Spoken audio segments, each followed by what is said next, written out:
You ever turn on the news and feel like you rewatching a bad soap opera written by a bunch of out-of-touch boomers in a boardroom? Yeah, you're not crazy. That is what's happening. Hey guys, welcome back to the channel. Today, we're diving headfirst into the slow, embarrassing collapse of legacy media, the CNNs and the NBM. The New York Timeses of the world, and why more and more people are calling BS on every word that comes out of their mouths. If you ever side-eyed a headline that felt a little too dramatic or watched a breaking news segment that sounded like a paid ad, hit that like button, subscribe, and drop a comment telling me the last time you actually trusted the mainstream outlet. I bet it's been a while. Alright, let's talk about it. So, first of all, what is legacy media? It's the traditional journalism giants.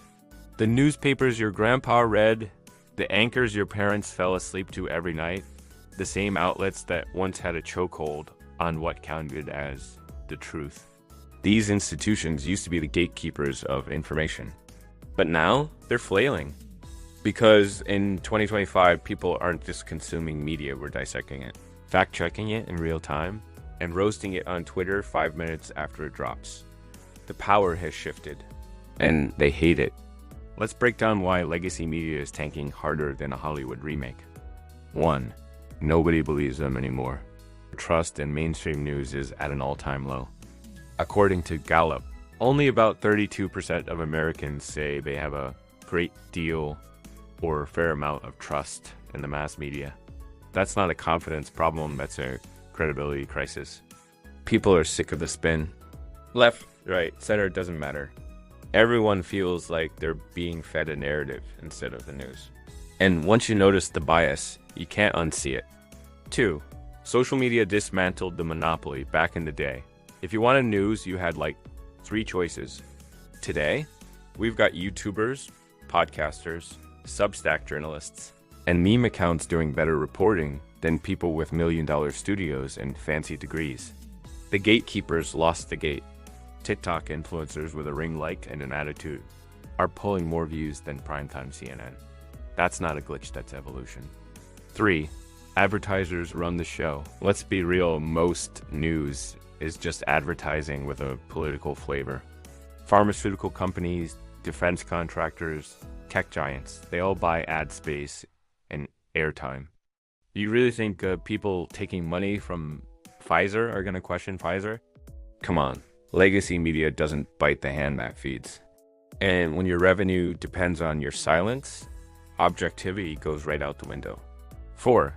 Cancel culture and censorship. You notice how many stories they just don't talk about, or how many questions they refuse to ask. Legacy outlets have become terrified of backlash.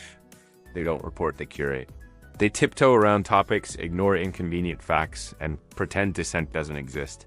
It's not journalism, it's brand management. Meanwhile, independent creators and alternative media are out here taking risks, exposing lies, and doing the job these dinosaurs abandoned. 5. They're getting outplayed. YouTube, podcasts, TikTok, X and Rumble. People are going where the real conversations are happening. Legacy media still thinks people want a suit behind a desk reading off a teleprompter. Spoiler alert, we don't. We want real people, real opinions, and real conversations. Not sanitized, corporate-approved propaganda. But here's the kicker. Legacy media's collapse isn't just a death, it's a rebirth. We're watching the rise of a decentralized information ecosystem. Yeah, it's chaotic. Yeah, there's a lot of junk. But it's also where the truth lives now. In bits and pieces, in the noise and the nuance. And we've never had more power to uncover it ourselves. So next time someone says, well, I saw it on the news, you can smile politely and say, cool story. I saw the receipts on Reddit.